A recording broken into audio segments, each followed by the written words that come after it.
devez remplir l'enquête SLS ou OPS? On vous explique tout. Il existe deux types d'enquêtes, SLS et OPS, qui s'appuient sur le même questionnaire avec des objectifs légèrement différents.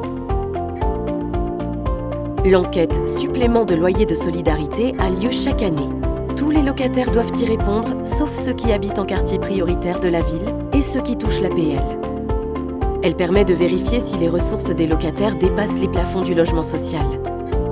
L'enquête Occupation du parc social a lieu tous les 2 ans. Tous les locataires sans exception doivent y répondre. Elle permet de réaliser un suivi de l'occupation du parc social. Ces 2 enquêtes sont obligatoires. Les bailleurs doivent les mener et les locataires doivent y répondre. Vous avez 1 mois pour y répondre. Si vous dépassez ce délai, vous pouvez avoir des pénalités. Si vous ne répondez pas à l'enquête SLS, vous aurez une pénalité de 25 € non remboursable. À cela s'ajoute l'application d'un surloyer qui s'appliquera chaque mois jusqu'à ce que vous répondiez à l'enquête. Vous serez alors régularisé. En cas de retard pour l'enquête OPS, une pénalité de 7,62 € par mois s'applique. Elle n'est pas remboursable. Voyons maintenant ensemble comment répondre à l'enquête. Toutes les informations sur les modalités de réponse à l'enquête figurent sur le site de votre bailleur.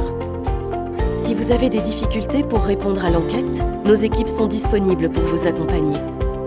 Vous devez joindre des documents justificatifs. Le plus important est votre avis d'imposition le plus récent. Pensez à joindre l'avis d'imposition de toutes les personnes majeures qui vivent chez vous, y compris vos enfants s'ils ne sont pas rattachés à votre foyer fiscal.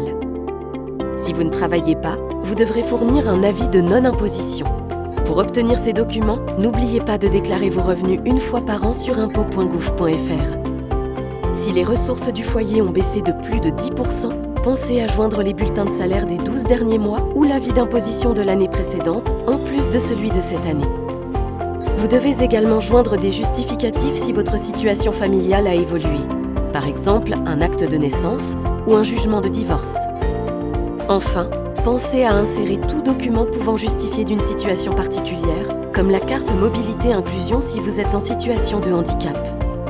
Vérifiez bien de ne pas avoir oublié de documents justificatifs à fournir avant d'envoyer l'enquête.